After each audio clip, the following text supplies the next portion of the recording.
আমি যদি 1000 ব্যক্তি হয়, তার ভিতরে 999 জন হবে ইয়াজুজ মাজুজের সংখ্যা ওরা, আর একজন হবে আমাদের মতো, এই আমরা সোনার বন্ধুরে আমার, আমাদের মতো মানুষ, আমরা হব একজন আর ওরা হবে 999 জন। এই ইয়াজুজ মাজুজকে যিনি আটকে দিয়েছিলেন 7 সেকেন্ড রয়েছেন ওই সমাজে, ও বাবাজি ভাই জানেন আল্লাহ পাকের নবী তাকেও ডাকবেন না, নবী তাকে দেখবেন ময়দানে কে নেই। হযরত নবী সুলাইমানের মতো বিখ্যাত নবী রয়েছেন, আল্লাহ পাক যার ভুবন রাজত্ব দিয়েছিল, শুধু মানুষের উপরে তিনি রাজত্ব পরিচালনা করতেন না, তিনি জিন জাতির উপরে রাজত্ব পরিচালনা করতেন। কোন জিন যদি তার কথা না শুনতো, ওই জিনগুলোরে আবদ্ধ করে ধরে বেঁধে গভীর সমুদ্রে নিক্ষেপ করা হতো। ও বাবাজি ভাইজানেরা, নবী সুলাইমান আলাইহিস সালামের মতো এত বড় বিখ্যাত নবী, বিরাট বড় সম্রাট, দুনিয়া জোড়া রাজত্ব আল্লাহ দিয়েছিল, সামান্য কিছু অংশ হয়তো বাদ দিয়ে। সেই নবী সুলাইমান আলাইহিস সালাম এত বড় সম্রাট হওয়ার পরেও তার একটা বৈশিষ্ট্য ছিল, আল্লাহ তার এত ক্ষমতা দিয়েছিল, বায়ুকে কাজে লাগাতেন, বাতাসকে, আর বাতাসকে কাজে লাগিয়ে এক জায়গা থেকে আরেক জায়গায় তিনি পৌঁছে যেতেন খুব সহজে। একটু রহমত করে বলুন সুবহানাল্লাহ। তার সিংহাসনের দৈর্ঘ্য আর প্রস্থ ঐতিহাসিকরা বলেছেন প্রায় 6 মাইলের মতো লম্বা। কমাইল এত বড় সিংহাসন, সৈন্য সামন্ত নবী সুলাইমানের ডান দিকে থাকতো মানুষের তৈরি সৈন্য, বাম দিকে থাকতো জিন জাতীয় সৈন্য, আর যত মন্ত্রী মহোদয় যা রয়েছে সব নবী সুলাইমানের সিংহাসনের ওই সামনে বসতে পারত। এত বড় সিংহাসনের এরিয়া চৌহদ্দি। তো নবী সুলাইমান আলাইহিস সালাম মাঝে মধ্যে বাতাসকে বলতেন আমার একটু অন্য জায়গায় যাওয়ার দরকার, আর নবী সুলাইমান আলাইহিস সালামকে ওইভাবে উড়িয়ে নিয়ে চলে যেত। বলুন সুবহানাল্লাহ। পাওয়ার কম্পন আছে নাকি বলেন? আমি তো একটু গ্রামের নেতা হয়েছি, তাও কেউ মানে না, তাই কি আমি জমিনি পাতে, তাই জানি জমিনি পাতে। আর নবী সুলাইমান আলাইহিস সালামের মতো এত বড় নেতা কিছু বুঝতে পারতেছেন? একদিন নবী সুলাইমান ওই বাতাসকে বলেছেন আমি অন্য জায়গায় যাবো, চলো তোমার ভেসে নিয়ে চলো। যাচ্ছে, যেতে যেতে হঠাৎ একটা আওয়াজ পেয়েছে, আওয়াজটা শুনতে পেয়েছেন যে এই ফারিস্তাদের সঙ্গে মহান আল্লাহ কি কথাবার্তা চলছে। আমাদের একটা স্বভাব, আমরা যারা মানুষ দেখবেন আমাদের একটা স্বভাব, কিছু যদি একটু আস্তে আস্তে শোনা যায় না, সেই কথা একটু ভালো করে কান লাগিয়ে শুনি, তাই না? আর অনেক সময় দেখা যায় কানের কাছে মাইকের মতো শব্দ হচ্ছে, সে কথার দিকে আমাদের খেয়াল। এই জন্যে হযরত নবী সুলাইমান আলাইহিস সালাম আস্তে আস্তে একটা কথা শুনতে পাচ্ছে, তো কিন্তু রয়েছে দুনিয়ায় আর কথা হচ্ছে আসমানে। তো হযরত ফারিস্তাদের এই কথাগুলো শোনার জন্য নবী সুলাইমান তার আশেপাশে যারা আছে তাদের সব ঠান্ডা ঠান্ডা, সব ঠান্ডা, সব চুপচাপ। নবী সুলাইমান শুনতেছেন যে ফেরেশতারা কি বলতেছে, তার মানে ফেরেশতাদের ভাষা তিনি জানতেন, তিনি বুঝতেন। এমনি ফেরেশতাদের ভাষা তো আরবি ভাষা, নবী রাসূলরা জানতেন। নবী সুলাইমানের আরো কিছু পাওয়ার ছিল, তিনি পশু পাখিদের ভাষা বুঝতে পারতেন। রাস্তাতে যাচ্ছে কোন পশু পাখি ডেকেছে, আমরা শুনছি ঝাম্বা, কিন্তু ওর ভেতরে যে কি বলেছে সেটা নবী সুলাইমান আলাইহিস সালাম ভালো বুঝতে পারতেন। ওই যে একটা মোরগ ডাক মেতেছে কোন দিক থেকে, কার মোবাইল, কার মোবাইল মোরগ দেখতে ভাই। তো নবী সুলাইমান আলাইহিস সালাম এই সমস্ত পশু পাখিদের ভাষাগুলো বুঝতেন। তিনি চলছেন, তো চলতে চলতে দেখতে পেলেন, ভাই ওটা একটু বন্ধ করেন, কার মোবাইল হচ্ছে এটা, এত রাত্রি মোরগ ডাকে না তো, মোরগের মনে জবাই করতে হবে। আমার ভাই হযরত নবী সুলাইমান আলাইহিস সালাম চলছেন, চলতে চলতে ফারিস্তাদের কথা শুনেছেন, কি বলতেছে একটু গভীরভাবে শোনার জন্য খুব গভীর ভাবে রয়েছেন, একাগ্র চিত্তে রয়েছেন। দেখবেন ফেরেশতারা কি বলতেছেন। আল্লাহ পাকের নবী সুলাইমান আলাইহিস সালাম শুনতে পাচ্ছেন, আসমানের ফারিস্তারা মহান আল্লাহকে জিজ্ঞাসা করছেন, ও রব্বুল আলামিন আল্লাহ, আপনি নবী সুলাইমান আলাইহিস সালামকে নবী করে পাঠিয়েছেন, আবার ভুবন জোড়া রাজত্ব করে দিয়েছেন, নিকি তার সব কিছু তার আপনি দিয়েছেন। আল্লাহ পাক এত বড় সম্রাট হওয়ার পরেও, এত বড় রাজত্ব পরিচালনা করার পরেও নবী সুলাইমানের ভিতরে কোনো অহংকার নেই, অহমিকা নেই। ও রব্বুল আলামিন আল্লাহ, আপনি যে সমস্ত আদেশগুলো তার করে থাকেন, এক চুল পরিমাণ আদেশের মান্যতা দিতে এদিক ওদিকে করে না। আল্লাহ ফারিস্তাদের ডেকে বলে না, ফারিস্তারা আমার নবী সুলাইমানের ভিতরে যদি শস্য দানা পরিমাণ নেকি, শস্য দানা পরিমাণ অহংকার জন্ম নিত, আমি আল্লাহ পাক আল্লাহ তাআলা আমার নবী সুলাইমান যখন ওই শূন্য ভেসে ভেসে যেত এক জায়গা থেকে আরেক জায়গা, ওখান থেকে কায়দা করে আছাড় মেরে জমিনে ফেলে দিতাম, নবী সুলাইমানকে শেষ করে দিতাম। নবী সুলাইমান শুনতে পেয়েছেন যে আল্লাহ পাক আমার প্রশংসা করেছেন, যে আমার নবী সুলাইমান আলাইহিস সালাম সত্যই তার এত নিয়ামত দেওয়ার পরেও তার ভিতরে কোনো অহংকার নেই। নবী সুলাইমান আলাইহিস সালাম আল্লাহর প্রশংসা আদায় করলেন, শুকরিয়া আদায় করলেন। ও বাবাজি ভাই জানেন না, আল্লাহ পাকের নবী সুলাইমান আলাইহিস সালাম চলছেন, আর কিছু দূর যাওয়ার পরে এবারে দুনিয়ার দিক থেকে একটা ফিস ফিস ফিস ফিস করে আওয়াজ শুনতে পাচ্ছি। কত বড় সম্রাট, আল্লাহ কি ক্ষমতা তার দিয়েছিল মাথায় রাখুন। আর ভাই বাবাজিরা, আল্লাহ পাকের নবী সুলাইমান আলাইহিস সালাম লক্ষ্য করলেন দুনিয়ার জমিনে এক জায়গায় একদল পিঁপড়েরা কোন একটা বিষয় নিয়ে আলোচনা করতেছে, কিন্তু এই পিঁপড়েদের সম্রাটের কথা নবী সুলাইমান দূর থেকে শুনতে পেয়েছেন, উপলব্ধি করেছেন। পিঁপড়েদের যিনি সম্রাট, পিঁপড়েদের নেতা পিঁপড়েদের বলছে, এই রাস্তা দিয়ে নবী সুলাইমান চলছে, হয়তো এই রাস্তা আমাদের এই এলাকায় তিনি অবতরণ করতে পারে, নামতে পারে।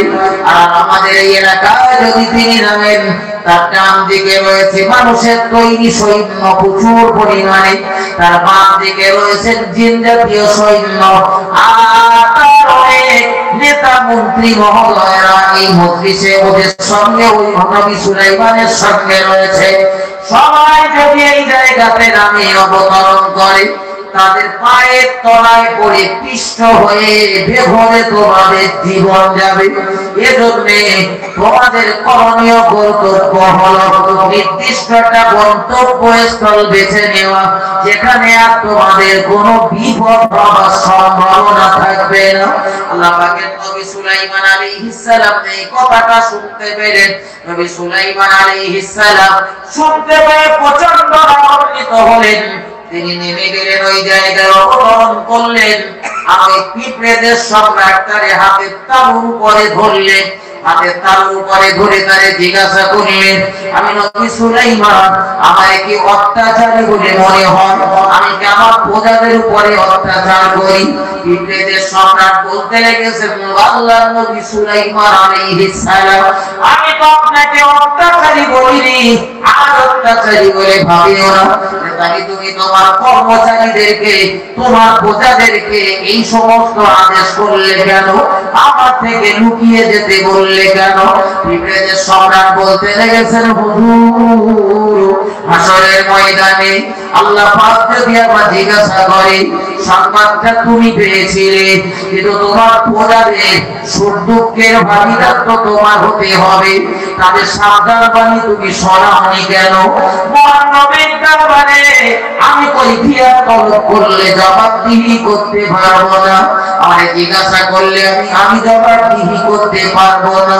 এজন্য আমার ডিউটি হিসাবে আমার প্রজাদেরকে আমি সাবধান বাণী শুনিয়েছি, তারা যেন একটা তারা যেন সেই জায়গাতে থাকতে পারে। ও বাবাজি ভাই জানেন, ও আমার নবীর আদরের উম্মাত উম্মতিরা, নেতা হওয়া জেগেছে তোমার, তুমি সমাজের নেতা হয়েছ, এই পিঁপড়ের থেকে শিক্ষা নাও নেতা কারে বলে। আমাদের আপনারা নেতা করেছেন, দেশের জনগণ কার বলছে রাগ করবেন, তো দেশের জনগণ হাসিমুনি নেতা করেছে, আর জনগণের খেদমত করার জন্য আমার কাছে 500 টাকা এসেছে যে ওদের একটু সুশাসন দিতে আমি বোঝানোর জন্য বলতেছি।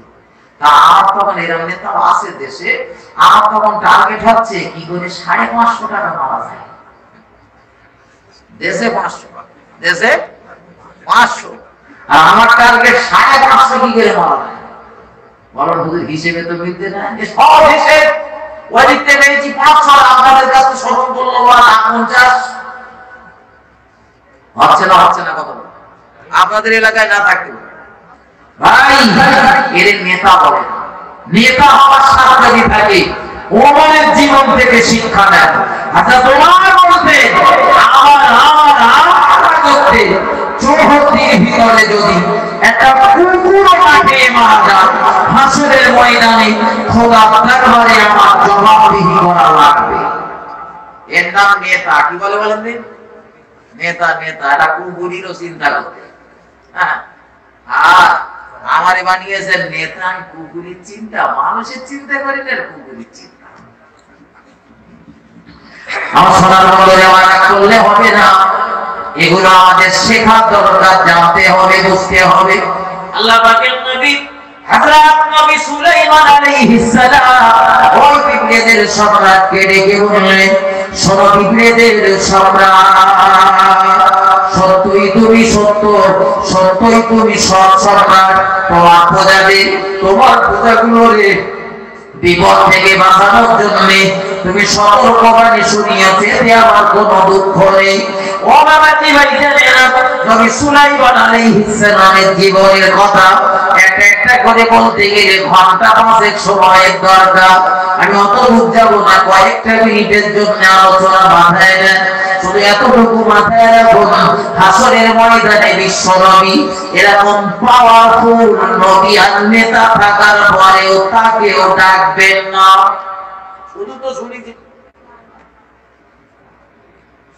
নবী সুলাইমান আলাইহিস সালাম সম্পর্কে তো আপনি আর আমি বিরাট শুনেছি। কি শুনেছি আজকে রাতটুকু কথা মাথায় নেন। আল্লাহ নবী হযরত সুলাইমান আলাইহিস সালাম কত বড় নবী আর কেমন সম্রাট তিনি ছিলেন। আমরা শুনেছি নবী সুলাইমানের দুনিয়া জোড়া রাজত্ব ছিল, দুনিয়া জোড়া রাজত্ব। তবে কিছু বর্ণনাকারী এবার বলেছেন না, দুনিয়া জোড়া রাজত্ব ছিল না। কি ছিল? দুনিয়া জোড়া রাজত্ব ছিল। পৃথিবীর প্রায় অধিকাংশ জায়গা রাজত্ব ছিল, কিন্তু সব জায়গা ছিল। সেই নবী সুলাইমান এক কথায় বলতে গেলে বলতে হয়, পয়নি এক যখন হয়ে যায় তখন আমরা একই বলি, একটু কম বেশি। ওই জন্য বলি যে নবী সুলাইমানের গোটা পৃথিবী জোড়া রাজত্ব আল্লাহ দিয়েছিলেন, তবে একদম সব জায়গা না। যদি বলেন কেন, এই একটা পয়েন্ট বলতেছি মাথায় রেখে। নবী সুলাইমান আলাইহিস সালাম শুধু মানুষের উপর রাজত্ব করতেন না, এই পশু পাখির উপরেও তিনি রাজত্ব করতেন। তো আমরা মাঝে মধ্যে শখের বসে অনেকে একটু পাখিটাকে পুষি, বুঝি না, অনেকে আছে না, অনেকে পুষি। তো নবী সুলাইমান আলাইহিস সালামের কাছে কিছু পাখি ছিল। নবী সুলাইমান তাদের দ্বারা কিছু কাজ কাম করিয়েও নিতেন। পাখি আবার কাজ করতে পারে, হাতে যদি একটা কোদাল দেওয়া হয় তো হাত নেই, যদি বলা একদিকে যদি রাল সিট থেকে পারবে। নবী সুলাইমান অন্য কাজ করে নিতেন, ওরা যে কাজ পারবে তাই করে নিতেন। কি কাজ? নবী সুলাইমানের কাছে একটা পাখি ছিল, পাখিটার নাম হলো হুদহুদ। কি বলে যাবেন? হুদহুদ। এই হুদহুদ পাখিটার ডিউটি হলো, নবী সুলাইমান যখন কোনো কাফেলা নিয়ে চলতেন, ওর ডিউটি হলো আশেপাশে কোথায় পানি আছে।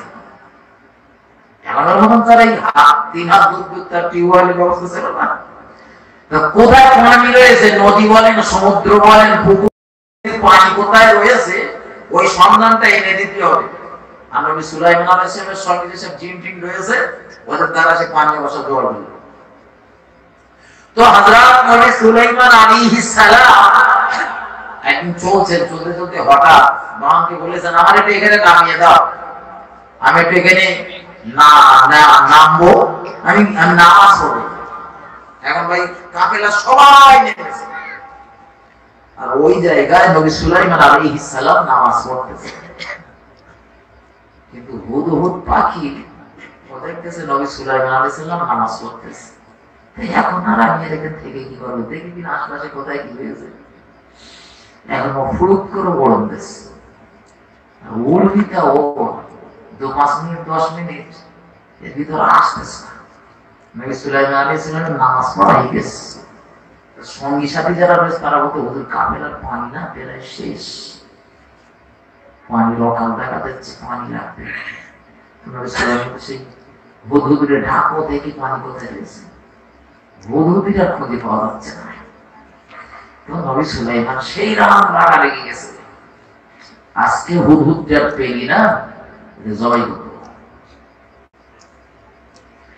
আমরা অনেক সময় দেখবেন ছেলে পিলে একটা কাজের সময় যদি না পাই সেই রাগা লেগে যায়, বলে আজকে ব্যবস্থা করতে পানি আসবে 5 ছিলতে হবে, করি না অত সামনে এলিয়ে আর কিছু করি না, মারি না বকি না। নবী সুলাইমান আলাইহিস সালাম এই যে কাজের সময় পাইনি তো একটু ক্ষুব্ধ হয়েছে, ক্ষুব্ধ হয়ে বলছেন আজকে আসো দেখি ওরে কি করা যায়, ব্যবস্থা আজকে সাদা গ্রহণ করতেই হবে। দেখা গেল একটু পরে হুদহুদ পাখি উড়ে এসেছেন।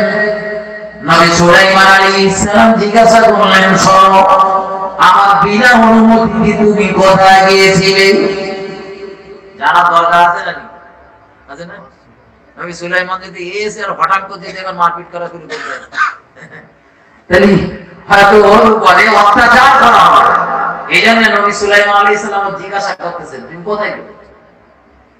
হুজুর পাখি বলতে লেগেছেন, হুজুর আমি গিয়েছিলাম আপনার বিনা অনুমতিতে, তবে হুজুর আমার কাজে না আপনার কাজে গিয়েছিলাম। তুমি আমার কি পতাকা উদ্ধার করেছো? হুজুর পাখি বলতে লেগেছেন, হুজুর কিছু মনে করবেন না, আমি চলতে চলতে চলতে চলতে অনেকটা দূর চলে গিয়েছিলাম। ওই দেশটার নাম হলো ইয়ামিন। ওই ইয়ামিন দেশে আমি পৌঁছে গিয়েছিলাম। ওই ইয়ামিন দেশের সাবা নগরী বলে একটা নগরী রয়েছে। ওই নগরীতে দেখলাম প্রচুর পরিমাণে মানুষের ভিড়, বিরাট মানুষের জনসমাবেশ।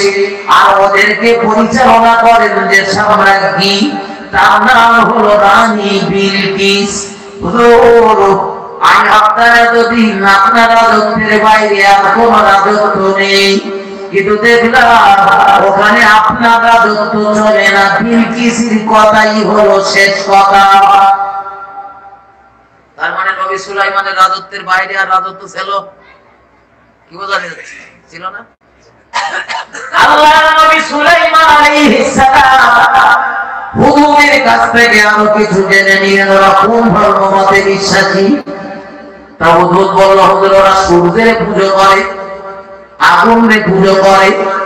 আল্লাহ নবী হযরত সুলাইমান আলাইহিস সালাম বললেন, হুজুর তবে এই সংবাদটা যখন আমার দিয়েছ আমার জানা ছিল না, তবে আমার আরেকটা কাজ তোমার করে দিতে হবে। হুজুর কি কাজ করতে হবে? বলে আমি একটা চিঠি দিচ্ছি, চিরকুটটা সাবার রানী বিলকিসের কাছে পৌঁছে দিতে হবে। আর এই চিঠিটা পাওয়ার পরে সাবার রানী বিলকিস কেমন মন্তব্য করে ওটা দূর থেকে তুমি লক্ষ্য করবে। হুজুর বলল, হুজুর ঠিক আছে আপনার ডিউটি আমি পালন করব। নবী সুলাইমান আলাইহিস সালাম একটা চিরকুট লিখলেন আল্লাহর নামে। এক কথা একদম সাত সংক্ষেপে মাথায় নেন। নবী সুলাইমান আলাইহিস সালাম লিখে দিলেন, আমার বিরুদ্ধে যুদ্ধ করার মতো শক্তি প্রদর্শন করিও না, সাহস দেখিও না, বরং আমি নবী সুলাইমান আলাইহিস সালাম যে নতুন ধর্মের সত্য ধর্মের জন্য দাওয়াত করছি, এই সত্য ধর্মের অধিবাসী মেনে নাও, এই সত্য ধর্মটাকে গ্রহণ করো। আল্লাহর নবী সুলাইমান আলাইহিস সালামের এই চিঠিটা পেয়ে সাবা রানী বিলকিস তার উজির ওনাদের মন্ত্রী মহোদয়দেরকে ডেকে একটা গুপ্ত ঘরের ভিতরে মিটিং করে নিলেন। আর হুদহুদ পাখি দূর থেকে সব ফলো করে নিল। আল্লাহ পাকের নবী সুলাইমান আলাইহিস সালামের কাছে হুদহুদ এসে পৌঁছে গেল। হুজুর, সাহারা বিলকিস দেখলাম আপনার বিষয় নিয়ে আলোচনা করছি।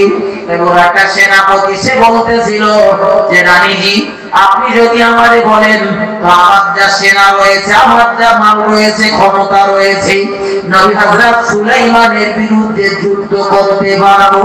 আশা করছি নবী সুলাইমান আমাদের সহজে বাগে আনতে পারবে না।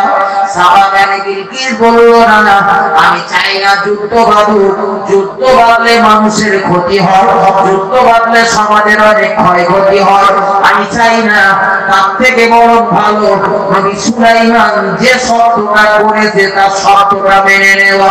আমরা সবাই মিলে নবী সুলাইমানের প্রতি ঈমান আনি, সত্য ধর্ম আমরা গ্রহণ করব। একটু মহব্বত করে বলুন সুবহানাল্লাহ।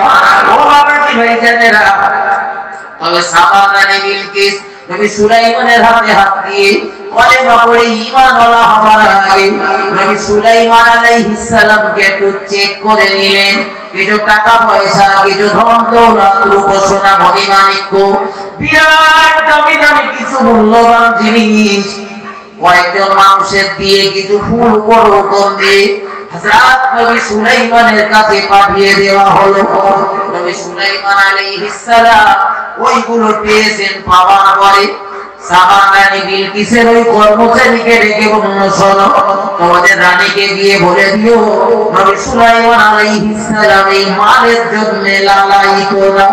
এমন সম্পদ আল্লাহ পাক নবী সুলাইমানের প্রচুর দিয়েছে। মহব্বত করে বলুন সুবহানাল্লাহ। আমাদের কাছে বানালে আমরা নেচে নেচে বাঁচতাম না, মাল গাড়িটা পেয়েছি বসে বসে খাওয়া। হ্যাঁ, ঠিক আছে। আল্লাহ নবী সুলাইমান আলাইহিস সালাম মালগুলো ফেরত দিলেন। সাহাবা বিলকিস দেখলেন কোনো উপায় নেই, আমার যেতে হবে। আপনার হাতে তার কাছ থেকে আমার কলেমা পড়তে হবে, ঈমান আনতে হবে। তো সাহাবা বিলকিস চলতেছেন আল্লাহর নবী সুলাইমান আলাইহিস সালামের দরবারে। চলতে চলতে সাহাবা যখন আসতেছে, নবী সুলাইমান আলাইহিস সালামের কাছে গিয়ে একদম জি বলে দিল, হুজুর, এই সাহাবা রানী বিলকিস আসতেছে আপনার দরবারে। নবী সুলাইমান বলল, কত দূর রয়েছে? বলে, হুজুর, খুব বেশি দূর নেই, কাছাকাছি এসে গেছে, অল্প একটু সময় হলেই আপনার দরবারে পৌঁছে যাবে। তো নবী সুলাইমান বললেন, আগে সংবাদটা দাওনি কেন? বলে, হুজুর, আগে বুঝতে পারিনি, তবে এসেছে সংবাদটা দিয়েছি। আল্লাহ পাকের নবী সুলাইমান আলাইহিস সালাম আল্লাহ তাকে কি পাওয়ার, কি ক্ষমতা দিয়েছিল।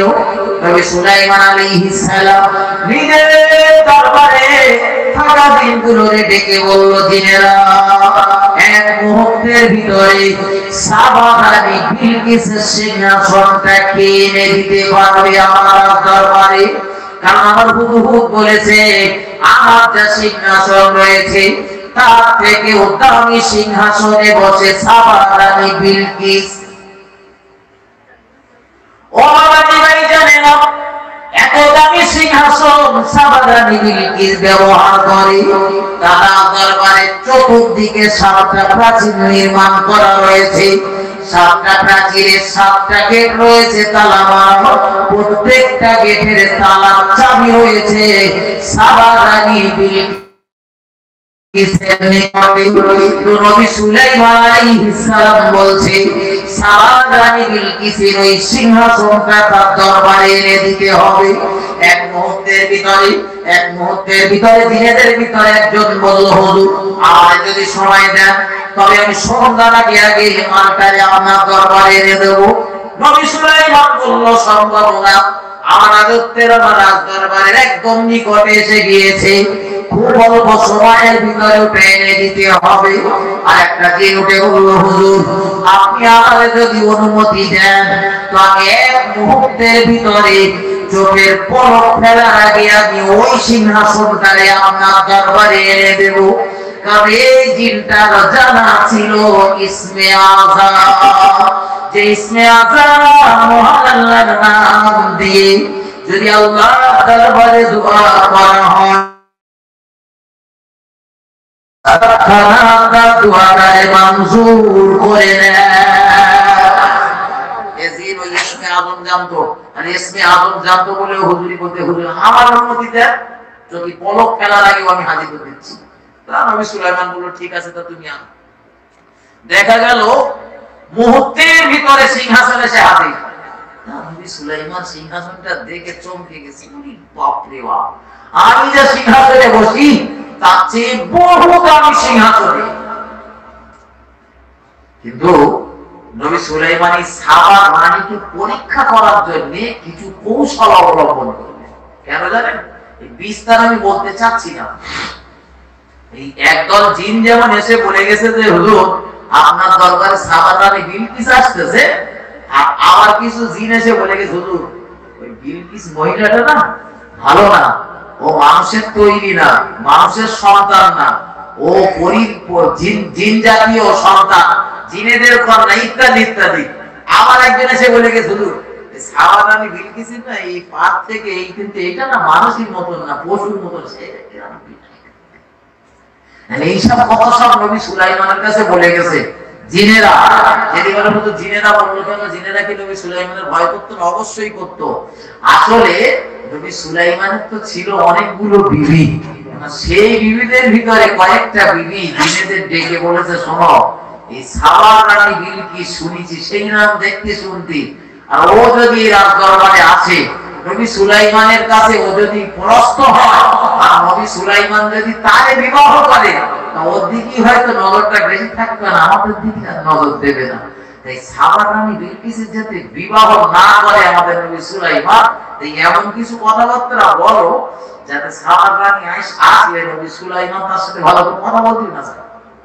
ওই জন্য কিছু জিনিস এমন এমন মন্তব্য করে গেছে নবী সুলাইমান আলাইহিস সালাম চিন্তা করছে সে মানুষের উপরে রাজত্ব করে, সে জিনেদের সন্তান হবে কেন? এইটা পরীক্ষা করার জন্য তিনি চলার পথে, রাজ দরবারে চলার পথে জিনেদের বললেন এখানে একটা বড় করে গাড্ডা করা, বড় করে একটা গাড্ডা করা হলো, পানি ভরাট করে দেওয়া হলো। আর ঠিক মূল রাস্তাটায় এমন ভাবে একটা কাঁচ বিছিয়ে দিয়েছে ভাই বোঝা যাবে না যে কাঁচ, পানির উপরে কাঁচ দেওয়া হয়েছে, এইভাবে কাঁচটা বিছানো হয়েছে। এখন নবী সুলাইমান আলাইহিস সালামের রাজ দরবারে এসে বিলকিস যে নবী সুলাইমানের দরবারে ঢুকতে গেলেই তো ওই পথ দিয়ে আসতে হবে। ওই পথ দিয়ে আসলে বিলকিস মানব জাতীয় সন্তান, মানে এক কথায় মানুষ না জিনেদের সন্তান, এইটা জানার জন্য নবী সুলাইমান এই পথ অবলম্বন করেছেন। কেন বলেন? ওই একদল জিন বলে গেছে হুজুর এখান থেকে এইটা পশুর মতো, এখান থেকে এটা পশুর মতো, না এখান থেকে এটা মানুষের মতো। হ্যাঁ, এই বিরাট বড় বড় প্রশ্ন সেই নবী সুলাইমান মহিলা মানুষ তো জামা কাপড় পরে থাকবে, আর আমি তো একটা মহিলার বলতেই পারবো না যে পাটা দেখি। নবীরা বলতে পারবে? আমরা অনেক সময় তো মেয়েকে দেখতে গিয়ে বলি কচি তোমার পাটা একটু দেখি না, চেক করি আমার ভেতরে আছে কি না একটু দেখে। নবী সুলাইমান তো পা পারে, তাই নবী সুলাইমান সিদ্ধান্ত টেনেছেন ওই কাঁচটার উপর দিয়ে যখন যাবে বোঝা তো যাবে না যে এটা পানি না কাঁচ। আর মহিলাদের একটু জ্ঞান বুদ্ধি বেশি হয় না, কি বলেন? হ্যাঁ বেশি হয় না? হ্যাঁ বেশি হয় বলি তো আপনারা নামাজ পড়ে এসে রয়েছে বেশি হয় বলি। তো নবী সুলাইমান চিন্তা করতেছে এইটা যদি করে দেওয়া না তো দেখা যাবে আমি ধরে ফেলবো সাবা রানী বিলকিস মানব সন্তান না জিনেদের সন্তান। আল্লাহ নবী সুলাইমান আলাইহিস সালামের রাজ দরবারে আসার আগে বিলকিস নবী সুলাইমানকে পরীক্ষা করার জন্য কিছু পদ্ধতি নিয়েছে। দেখা গেল 100 দাস আর 100 দাসীকে একই রকম ড্রেস পরিয়েছে, প্রত্যেকের নাক কান ভরে দেওয়া হয়েছে, সবার সোনা দানা লাগিয়ে দেওয়া হয়েছে। কোনটা ছেলে আর কোনটা মেয়ে বোঝার উপক্রম নেই, মুখগুলো সব ঢেকে ঢুকে দেওয়া হয়েছে। বিলকিস রাস্তার বাদ থেকে বহু দূরে দাঁড়িয়ে তাকে লস্করের দ্বারা এই 187কে নবী সুলাইমানের দরবারে পাঠিয়েছে, সাথে একটা বোতল পাঠিয়েছে পট। ও বাবা কি ভাই জানেনা, সাবাদানি বিলকিস বলে দিয়েছে নবী সুলাইমান কত চালাক, কেমন বুদ্ধিমান, তার সাথে পেরে উঠবো কিনা এটা নিয়ে আমার পরীক্ষা হয়ে যাবে। এই 287কে আমি পাঠিয়েছি, এদেরকে আলাদা করে দিতে বলো কোনগুলো ছেলে আর কোনগুলো মেয়ে। আর ওদের জামা কাপড় খুললে হবে না, ওদের গায়ে হাত দিলে হবে না, চোখে দেখতে হবে, আলাদা করে দিতে হবে। নবী সুলাইমানের দরবারে চলে এলো লোকগুলো। আল্লাহ নবী সুলাইমানকে বলা হলো, হুজুর আর আমাদের রানী একটা বোতল দিয়েছে, পট দিয়েছে, এই বোতলটার ভিতরে, এই পটটার ভিতরে আপনি এমন কিছু পানি ভরে দেন, ভর্তি করে দেন, ও পানিটা যেন দুনিয়ার কোন পানি না হয়, ও পানি যেন আসমানের কোন পানি না হয়, দুনিয়ার নদী নালা সমুদ্র পুকুর পুষ্করে পানিও দিলে হবে না, এমন একটা পানি দিয়ে ভরে দিতে হবে। আল্লাহ পাকের নবী সুলাইমান আলাইহিস সালাম ওই 287কে বললেন, তোমরা আমার দরবারের মেহমান, আমার বাড়িতে এসে তোমার এত মেহমানদারি একটু করতে হয়, এত বছরে এসেছো, তোমাদের আলাদা করে দিতে বলেছে, পৃথক করে দিতে বলেছে, সে তো দেবো। তোমরা আমার দরবারে এসেছো, তোমাদের হাত মুখে তো প্রচুর পরিমাণে ধুলো বালি লেগেছে, এসো তোমরা সবার আগে একটু হাত পা গুলো ধুয়ে নাও। নবীদের আল্লাহর নবী হযরত নবী সুলাইমান আলাইহিস সালাম হাত ধোয়ার একটা ব্যবস্থা করে দিয়েছে, সেখানে দাঁড়িয়ে রয়েছে নবী সুলাইমান। আল্লাহর নবী হযরত নবী সুলাইমান আলাইহিস সালাম দেখলেন ওই মহিলাগুলো পুরুষগুলো যখন হাত ধোয়াধুয়ি করছে, হাত ধোয়ার কায়দা দেখে কে কোন পদ্ধতিতে হাত ধুচ্ছে, ওই কায়দা দেখে নবী সুলাইমান কোনটা মহিলার কোনটা পুরুষ আলাদা করে দিচ্ছে। একটু মহব্বত করে বলুন সুবহানাল্লাহ। ও বাবাজি ভাইজানেরা, সঙ্গে থাকা লোকগুলো যে নবী সুলাইমান আলাইহিস সালাম ঠিক বলতেছে না ভুল বলেছে, রাজ দরবারের একটা দিকে নিয়ে গিয়ে চেক করেও দেখা হলো, জামা কাপড় দেখি নবী সুলাইমান ঠিক বলেছে কিনা। তো জামা কাপড় খুলে দেখা গেল নবী সুলাইমান আলাইহিস সালামের কথা, নবী সুলাইমান আলাইহিস সালাম যেভাবে আলাদা করে দিয়েছে সঠিকভাবে আলাদা করেছে। একটু মহব্বত করে বলুন সুবহানাল্লাহ। ও বাবাজি ভাইজানেরা, কিন্তু পানি তো একটা পটে ভরে দিতে হবে, আসমানের পানি দিলে হবে না, বৃষ্টির পানি দিলে হবে না, কলের পানি দিলে হবে না, নদী সমুদ্রের পানি দিলে হবে না, পুকুর পুষ্করিণীর পানি দিলে হবে না, তবে পটটা তো ভরে দিতে হবে। আল্লাহ পাকের নবী সুলাইমান আলাইহিস সালাম একটা ঘটকের ডাক মেনে একটা দাসরে ডেকে প্রচন্ড পরিমাণে ছুট করালেন, এবং অধিক জোরে তারে দৌড় করালেন। লোকটা দৌড়ে দৌড়ে হাঁপিয়ে দিয়েছে, ওর গোটা দেহটা কর্মাক্ত হয়েছে, গলগল গলগল করে খাম্বার হচ্ছে। আর নবী সুলাইমান আলাইহিস সালাম ওর দেহের ওই ঘামগুলো নিয়ে বোতলটারে ভরে দিয়ে রানী বিলকিসের কাছে পাঠিয়ে দিয়েছে। যা তোমাদের রানী যে জন্যে পাঠিয়েছিল তার কথা মতো কাজ সমাধান করে দিয়েছি, তোমাদের রানীকে আমার দরবারে আসতে হলো। বিলকিসের কাছে গিয়ে সব বর্ণনা যখন করা হয়েছে, বিলকিস ভেবেই নিয়েছে যেমন তেমন লোক না, এর সাথে আমি পেরে উঠবো না, আমার যেতে হবে নবী সুলাইমানের কাছে গিয়ে মাথা নত করতেই হবে, তার সন্ধিগুলো শর্তগুলো আমার মেনে নিতে হবে। রাত দরবারে যখন এলো, দেখা গেল একদম দিনের আর খুঁজে পাওয়া যাচ্ছে না। ওই যে একদল জিন বলে গেল না হুজুর যে এখান থেকে এটা মানুষের মতন না, ওই কটাটা আর খুঁজে পাওয়া যাচ্ছে না। ওরা একটুখানি নবী সুলাইমানের সাথে বলে, মানে যারে বলে মানে চুটা কোথায় গেছে তার ঠিক নেই। ওরা দেখতেছে যে যদি বিলকিস দরবারে এসে আর যদি নবী সুলাইমান ধরে ফেলে যে এদের এখান থেকে এইটা বিলকিসের মানুষের মতো, তাহলে আমাদের কটা রাজের নিস্তার নেই, সুতরাং এখানে থাকা যাবে না, হয়ে গেল। তারা খুব দূরে কোন একটা জায়গায় অবস্থান করছে, দেখছে নবী সুলাইমানের রাগটা যখন থাকবে না, খুব একটু হাসি খুশির মধ্যে থাকবে, তখন যাব না ওই হাত কাটা ধরে কোন সমুদ্রে আমাদের নিক্ষেপ করবে তা ঠিক নেই। এই চিন্তা ভাবনা করতে করতে দেখা গেল সাবা রানী বিলকিস রাজ দরবারে আসতেছেন। আর নবী সুলাইমান আলাইহিস সালাম তার কর্মচারীদের বলতে, সাবা রানী বিলকিসের এই সিংহাসনটা আর সিংহাসনের পাশে রেখে তা রাখা হয়েছে, এক মুহূর্তের মধ্যে কাজ হয়ে গেছে।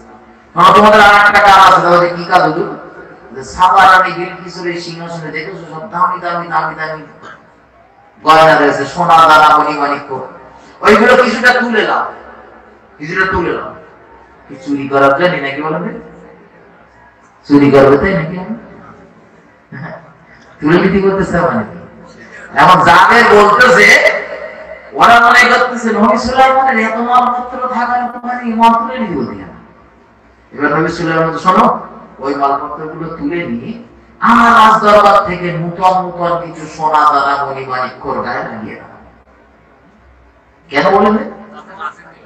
হ্যাঁ, নবী সুলাইমান আলাইহিস সালাম এটা চেক করতেছেন, দেখি সাবা রানী বিলকিস কত বুদ্ধিমতী, তার সিংহাসনটা আমার দরবারে এনেছি, মাত্র কড়া সোনা দানা মণি মাণিক্য তুলে নিচ্ছি, দেখি সাবা রানী বিলকিস এসে এই সিংহাসনটা যে তার এটা চিনতে পারে।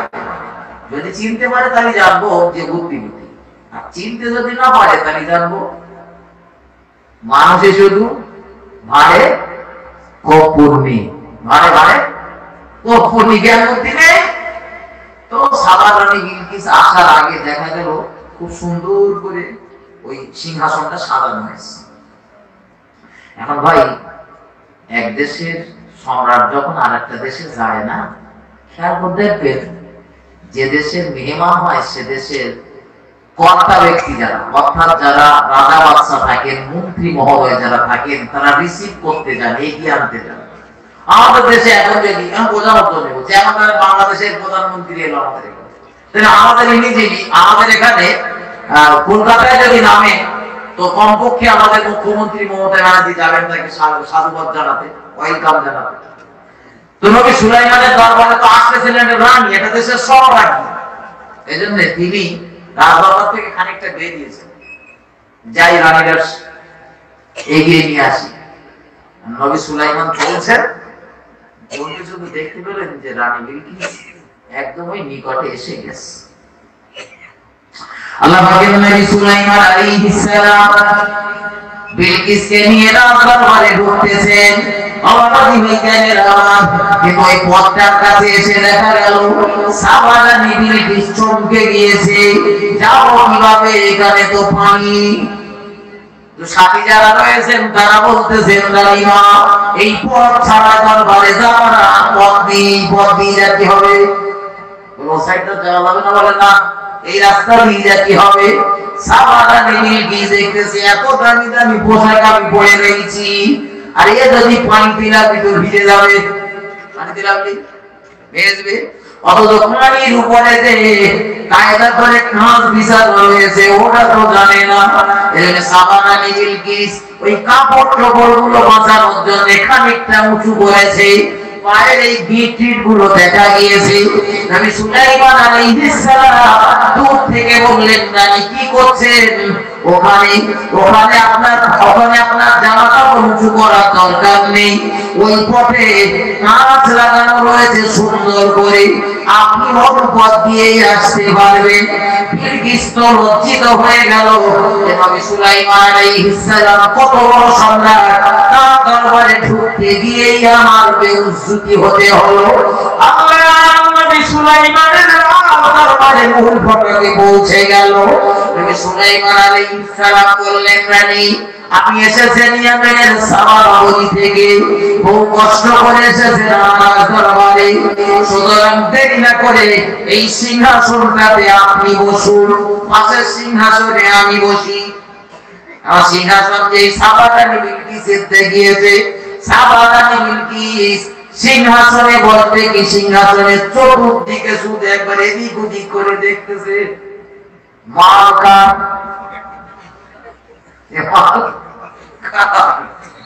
আল্লাহ নবী সুলাইমান আলাইহিস সালাম বলছেন, রানী বিলকিস কি অত ঘটিয়ে ঘটিয়ে দেখো? হুজুর তেমন কিছু দেখছি না, শুধু চিন্তা করছি আমার সিংহাসনটা আমি রাজদরবারের এমন একটা জায়গায় রেখে এসেছিলাম। রাজদরবারের চতুর্দিকে রয়েছে 7টা প্রাচীর, 7টা প্রাচীরের 7টা গেট, প্রত্যেকটা গেটে তালার চাবি আমি রানী আমার কাছে রয়েছে। কিন্তু আমার সিংহাসনটা নবী সুলাইমানের দরবারে এলো কিভাবে? কেউ কম না, কেউ নবী সুলাইমান বুঝতে পেরেছেন, তার মানে এই যে দুষ্ট জিনগুলো আমারে বলে গেল কিচ্ছু বোঝে না, গোমরা, এখান থেকে এটা মানুষের মতো না, ওদের কথাগুলো সব মিথ্যা। এই জন্যই দেখবেন ওইসব বলে না জিন হাসিল করে অমুক করে তমুক করে, ও হুজুর জেনে বলে দেয়। আর ভাও তাও মারা কিরম কথা বলে দেখেছেন? আরে ভাই একদম বাস্তব কথা বলছি, আমি আপনার এখানে রয়েছি, আপনি আমার বাড়ি যান, জিজ্ঞাসা করে আসেন। এই আমি তখন সম্ভবত ক্লাস 6 এ না 5 এ পড়ি, হয় 5 এ না 6 এ। তো আমাদের গ্রামের ভুল বললাম, আমি তখন আমি একটু সিনিয়র মাদ্রাসাতে পড়ি। তো আমাদের গ্রামের একটা ছেলের পাওয়া যাচ্ছে না, একটু বাবা বকাবকি করেছে, তার ছেলেটারা দেখতেছে না, কত দিকে খোঁজাখুঁজি করা হচ্ছে, পাওয়া যাচ্ছে না। তাই আমাদের বলতেছে যে কচি একটু চলো না, একটা মাইক চতুর্দিকে একটু খুঁজে দিই, একটু ঢেকে ঢেকে দেখি যদি পাওয়া যায়। তখন তার এত সোশ্যাল সাইট ছিল না, তো মাইকে সেইলাম, খানিকটা ঘোরাঘুরি করার পরে বলতে কচি আমাদের পাশের গ্রামের নাম বলবো না, কে দেখাচ্ছে তো, আর পাশের গ্রামে একটা জাহির আছে। তো বলতেছে ওই জাহির নাকি ওই জিন হাসিল করে, চলো দিনের কাছ থেকে একটু জেনে জেনে একটু বলে দিলাম। তাই গিয়ে ভাই জানতে গেছে, তো দেখলো হজরার মধ্যে ঢুকতে দিলে না, হজরা বাইরে আমাদের দাঁড়িয়ে থাকতে গেল। তা বললো সে বাড়ির পূর্ব দিকে রয়েছে, বাড়ির পূর্ব দিকে। এখন বাইরের থেকে জিজ্ঞেস করতে বাড়ির পূর্ব দিকে বলতে কত দূর, বলে বাড়ির পূর্ব দিকটা ভালো করে খোঁজাখুঁজি করো, পেলাম একদম আল্লাহর কসম, এই গভীর রাতে বলতেছি। সে ছেলের বাড়ির পেছনে হচ্ছে পূর্ব দিকে আছে বড় পুকুর, পূর্ব দিকে বড় পুকুর।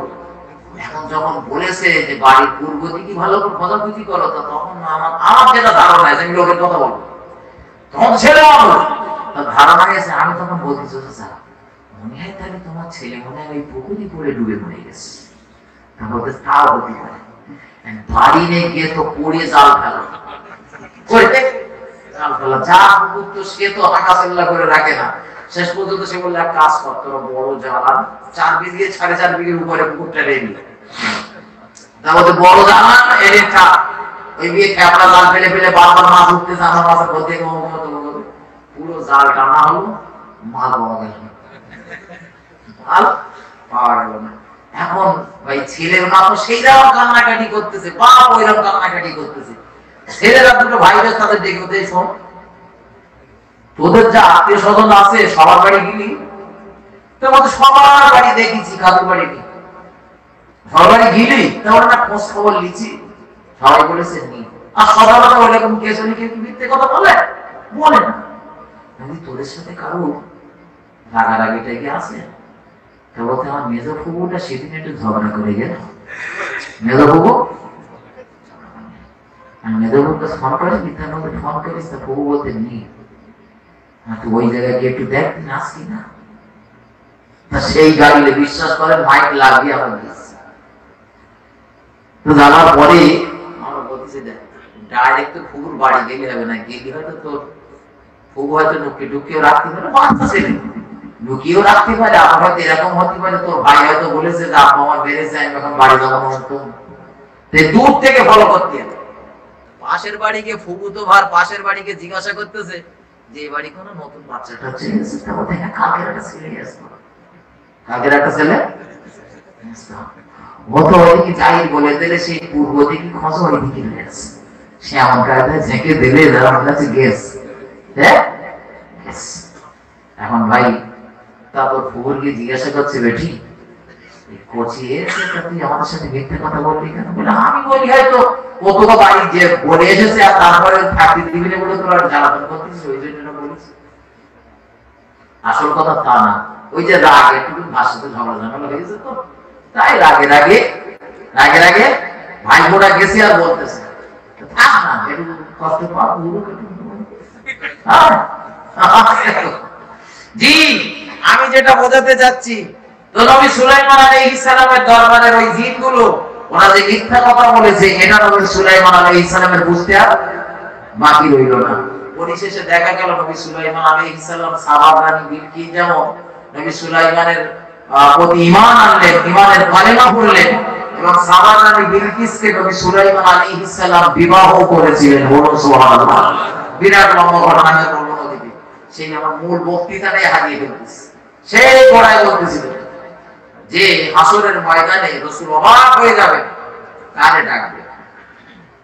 ঠিক এরকম একটা কঠিন সময় ময়দানে প্রচুর মানুষ থাকার পরে আল্লাহ পাকের নবী কাউকে না দেখে নিজের সাহাবা হযরত আবু বকরকে ডাক দিবে, ওরে সিদ্দিক আকবর আবু বকর জলদি করে চলে এসো।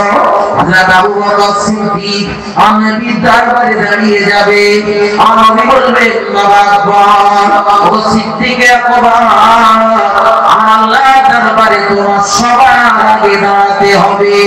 আর আল্লাহ রয়েছে প্রচন্ড রাগান্বিত, আমার আল্লাহ রয়েছে প্রচন্ড খফা, আমার আল্লাহ রয়েছে কহান হয়ে, আমার আল্লাহ নবী রাগকে ফেলে দেওয়া লাগবে। ও বাবাজি ভাইজানেরা, নবী হযরত মুহাম্মদ রাসূলুল্লাহর কথাবার্তা শুনে আল্লাহ পাকের নবী প্রিয় সাহাবা হযরত আবু বকর সিদ্দিক ভয়ে থরথর করে কাঁপবে। দেখা যাবে নবী সাহাবা আবু বকর কোন আল্লাহর দরবারে দাঁড়িয়ে যাবে, আবু বকরের জীবনের নেক আমলগুলো ফুটিয়ে ফুটিয়ে ফুটিয়ে ফুটিয়ে ফুটিয়ে ফুটিয়ে দেখা হবে। একটা একটা একটা করে দেখে দেখে আবু বকরের জীবনের নেক আমলগুলো দেখে আমার আল্লাহ এতটা রাজি হয়ে যাবে, এতটা খুশি হয়ে যাবে, হযরত প্রিয় নবী জানাত আমার আল্লাহ অর্ধেক দ্বারা প্রসারিত হয়ে যাবে। ও বাবাজি ভাইজানেরা, আবু বকরের পথে রয়েছি বলে দাবি করি। বিশ্বনবী সাল্লাল্লাহু আলাইহি ওয়াসাল্লামের জীবনের একটা অভ্যাস ছিল, মাঝে মধ্যে বিবিদের নিয়ে একটু বেড়াতে বার হতেন। আমরা দেখবেন কখনো কখনো বিবিদের নিয়ে আত্মীয় স্বজনের বাড়ি যায়, কখনো আবার কোনো পার্কে যায়, দেশের কোনো করেন আমার বউরা দেখা নির্দয়ী অনেক সময় এদিক ওদিক বেড়াতে নিয়ে যায়। নবী আমার এইভাবে নিয়ে যেতেন না।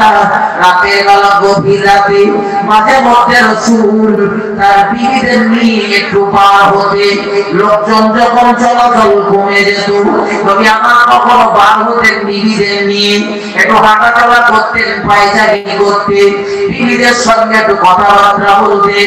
সেদিন আমার নবীর প্রিয়তমা বিবি আমাদের আম্মা জান আয়েশা সিদ্দিকা রয়েছে, আমার নবীর সঙ্গে চলছে। গভীর রাতে আকাশের দিকে তাকিয়ে নবী বিবি আয়েশা বলতে লেগেছেন, ইয়া রাসূলুল্লাহ ইয়া হাবিবাল্লাহ হুজুর, আমার একটা কথা জানার ছিল, জানবো কি? নবী বললেন, আয়েশা কি বলবে তুমি?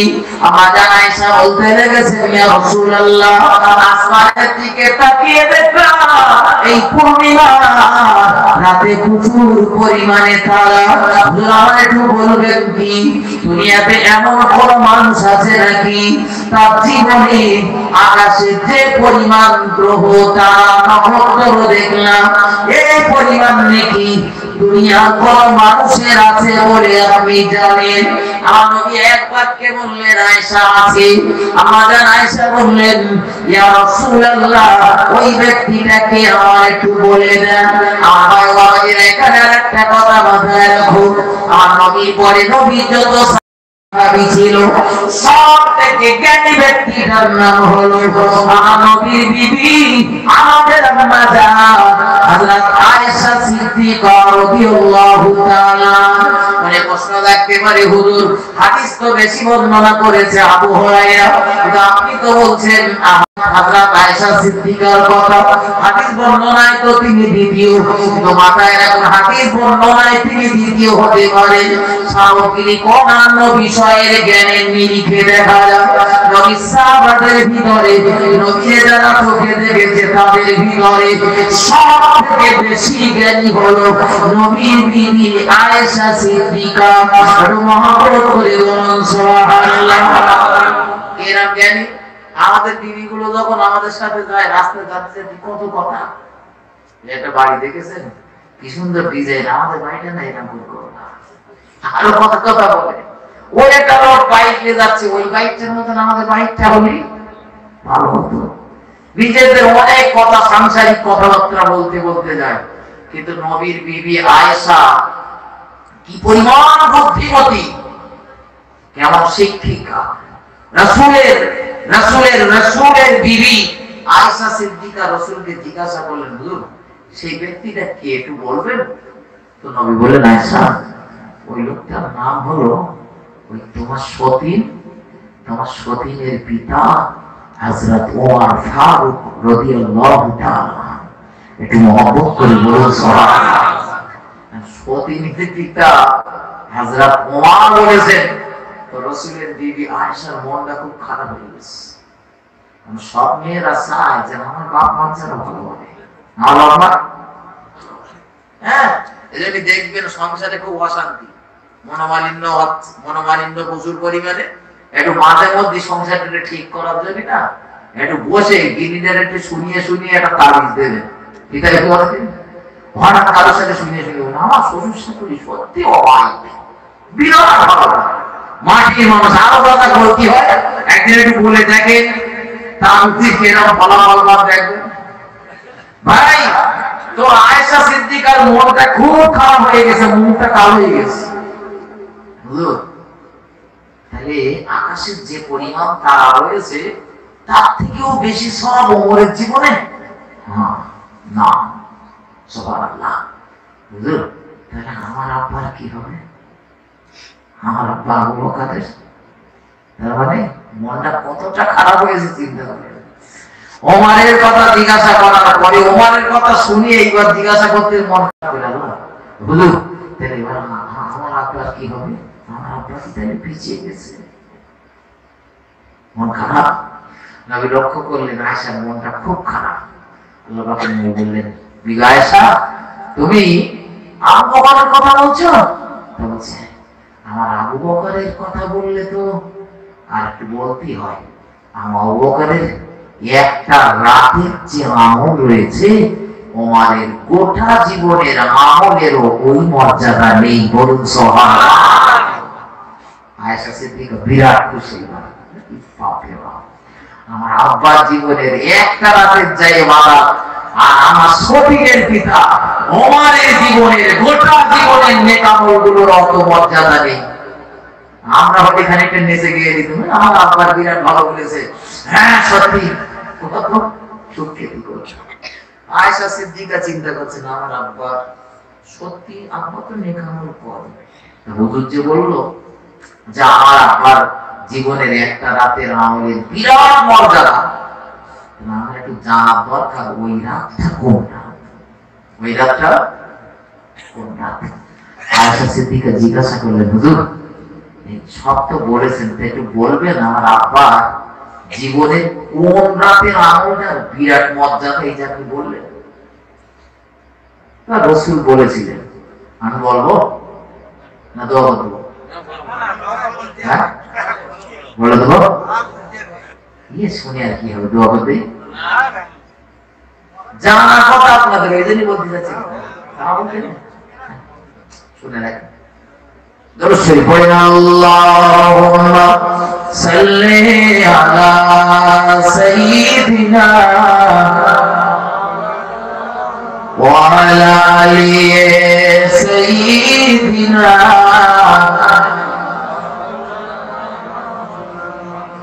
আমার ভাইজান ঠান্ডা মাথায় শোনো, প্রিয় নবীর প্রিয়তমা বিবি আমাদের আম্মা জান আয়েশা সিদ্দিকা বলেন, ইয়া রাসূলুল্লাহ যে রাতের আমলে, যে রাতের ইবাদতে, যে রাতটা আমার আব্বা জীবনের বিরাট মর্যাদা সম্পন্ন রাত, যে রাতটার কথা আপনি আজ আমায় শোনালেন, ওই রাতটা আমার আব্বা জীবনের কোন রাত? নবী বলেন, বিবি আয়েশা রে, আমার নবীর মনটা মলিন হয়ে গেল। রাসূলুল্লাহ চোখের কোণাতে পানি ছলছল করছে। বড় পূর্ণিমা রাতে আয়েশা দেখতে পাচ্ছেন নবীর চোখের কোণায় পানি জমে গিয়েছে। তার মানে আমার নবী জীবনের কোন দুঃখের ঘটনার সঙ্গে ওই দিনটা জড়িয়ে রয়েছে। আয়েশা বুঝতে বাকি রইল না। তারপর জিজ্ঞাসা করলেন, হুজুর কিছু মনে করবেন না, আপনার কষ্ট দেওয়ার জন্য আমি জিজ্ঞাসা করি, একটু করুন ওই রাতটা করলাম। আল্লাহর নবীর চোখের কোণাতে পানি। নবী জানিয়ে দিলেন, আয়েশা রে, যেদিন মক্কার সংসার ভাঙবে আমি রাসূলুল্লাহ আমারে মার্ডার করার জন্য আইন পাস হয়েছিল। আমি রাসূলুল্লাহ বাড়ির ভিতরে ছিলাম, দুশমনেরা আমার বাড়ির চতুর্দিকটা ঘেরাও করে ফেলেছিল আমারে মার্ডার করে দেবে বলে। আমি মুহাম্মদুর রাসূলুল্লাহ সাল্লাল্লাহু আলাইহি ওয়াসাল্লাম আরবির বিছানায় রয়েছে। জিবরাইল এসে জানিয়ে দিলেন, হুজুর দুশমনেরা আপনার বাড়ির চতুর্দিকটা ঘিরে ফেলেছে, আপনারে মার্ডার করবে। আমি রাসূলুল্লাহ জিবরাইলের বললাম, জিবরাইল কি দুঃখের সংবাদ তুমি আমারে শোনালে, আমি এখন করব কি? জিবরাইল ঘর থেকে আমার বেরিয়ে যেতে বললেন, ইয়াসরিবে চলে যেতে বললেন। সৈয়াসিরের দুটো আয়াত তেলাওয়াত করলাম, এক মুষ্টি ধুলো নিয়ে আমি তাতে দম করলাম, নিক্ষেপ করলাম সামনে, কিন্তু এই ধুলো রাশি আমার বাড়ির চতুর্দিকে দুশমনদের চোখে মুখে পৌঁছে দিলেন আমার আল্লাহ। একটু মহব্বত করে বলুন সুবহানাল্লাহ। ওরা দেখুন নিজেদের চোখ টানাটানিতে ব্যস্ত। আমি রাসূলুল্লাহ ওদের মাঝখান থেকে বেরিয়ে এলাম, কাবা চত্বরে গেলাম, 2 রাকাত নামাজ আদায় করলাম। ওখান থেকে আমার আবু বকরের বাড়ির পথটা ঘুরলাম। আবু বকরের বাড়ির দরজার সামনে গিয়ে আস্তে করে আমি ডাক দিলাম, আবু বকর বলে, কারণ দুশমনেরা তো চতুর্দিকে রয়েছে, বেশি জোরে কথা বললে শুনতে পারে আমি গ্রেফতার হয়ে যাব, ওদের হাতে বন্দী হয়ে যাব। এত আস্তে করে আবু বকরকে ডাকলাম। আমি ভাবতেছিলাম আবু বকর মনে হয় শুনতে পাবে না, কিন্তু লক্ষ্য করলাম ডাক দিয়েছি একটা। ডাক শেষ হবার আগে আগে আবু বকর আমার জন্য ঘরের দরজাটা খুলে দিল। মহব্বত করে বলো সুবহানাল্লাহ। আমি নবী দেখতে পেলাম আবু বকর পুরো রেডি হয়ে রয়েছে। তার মাথায় দেখলাম একটা পোটলা, পুরো ড্রেসপত্র করে রেডি, আমার সঙ্গে বেরিয়ে যাবে বলে। আমি নবী ভাবলাম মনে আবু বকরকে কেউ আগে সংবাদ দিয়ে গিয়েছে।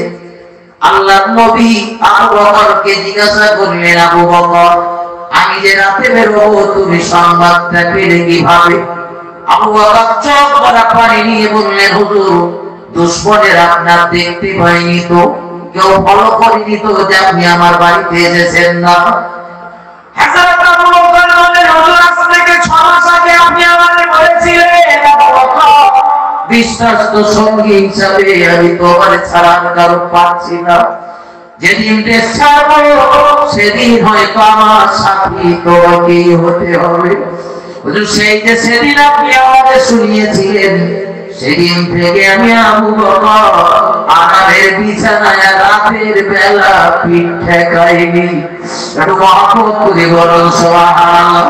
কারণ ইয়া রাসূলুল্লাহ আরামের বিছানায় ঘুমাবো আর আপনি আমার দরওয়াজাতে এসে সিদ্দিকে আকবর আবু বকর বলে ডাক দেবেন, আর আপনার আওয়াজ শুনে দুশমনেরা আপনাকে পাকড়াও করবে, অথবা আপনি আমার নাম ধরে ডাকবেন আর আমি আবু বকর আরামের বিছানায় ঘুমাবো।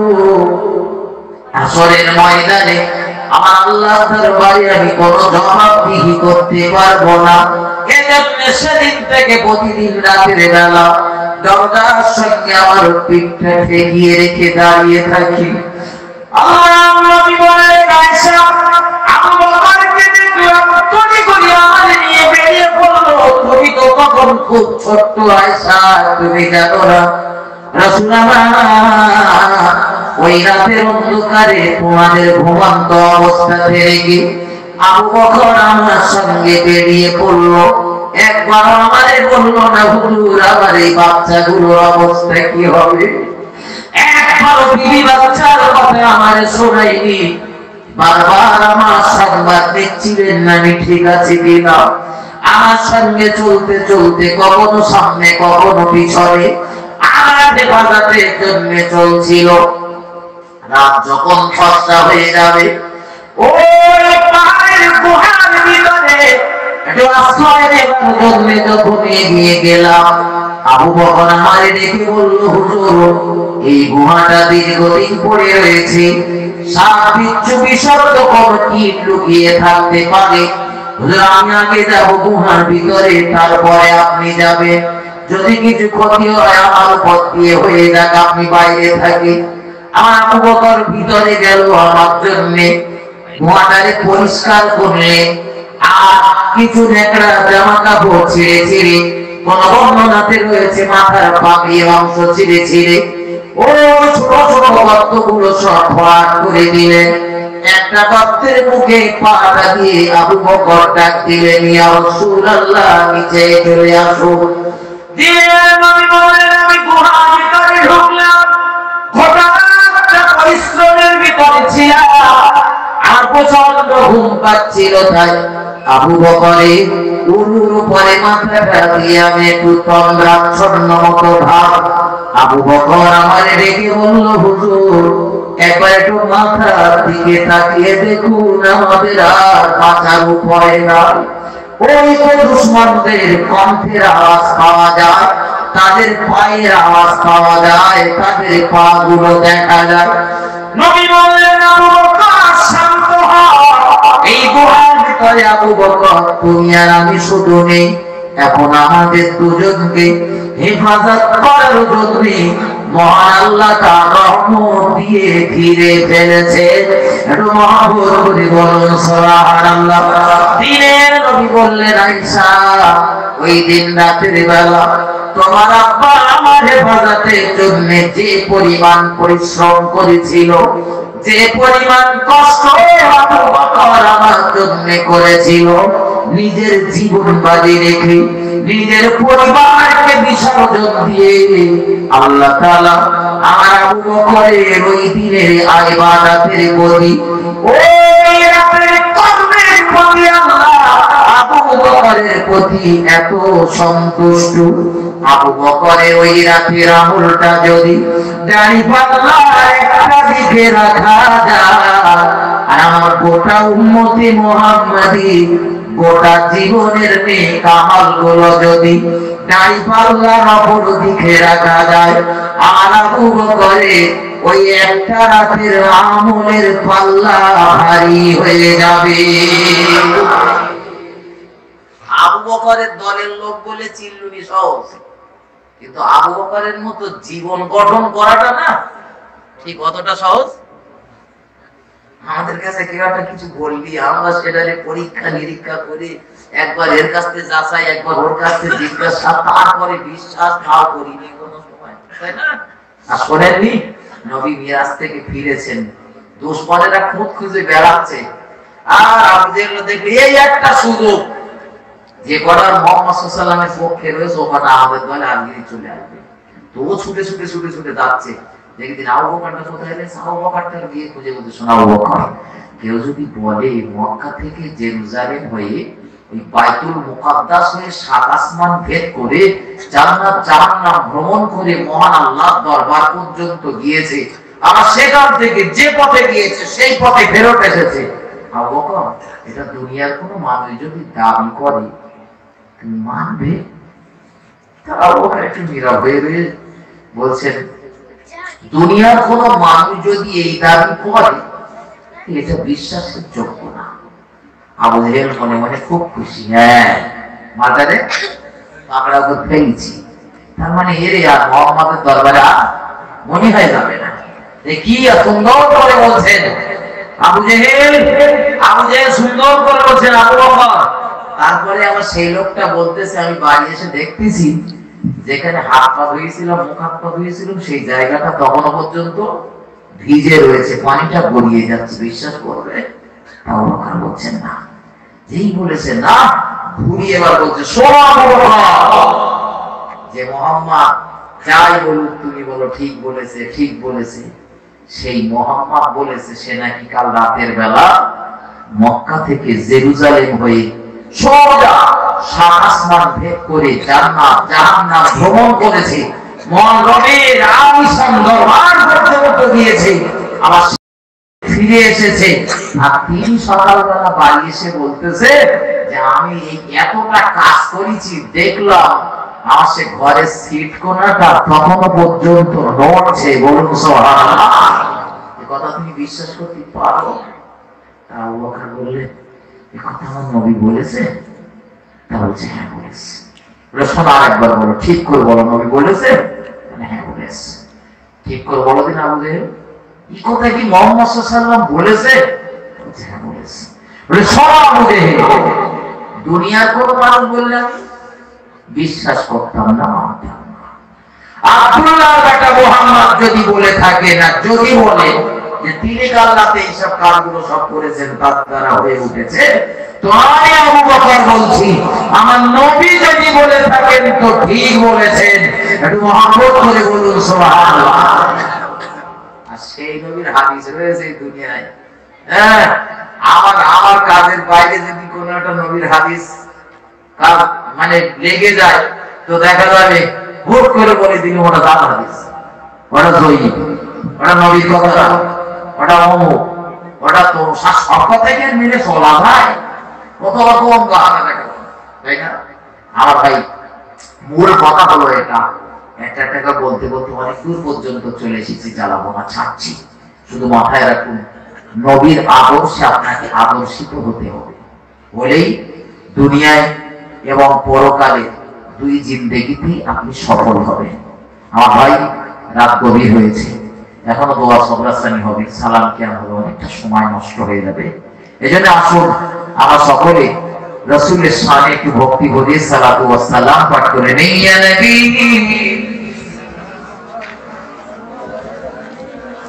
ইয়া রাসূল সালাম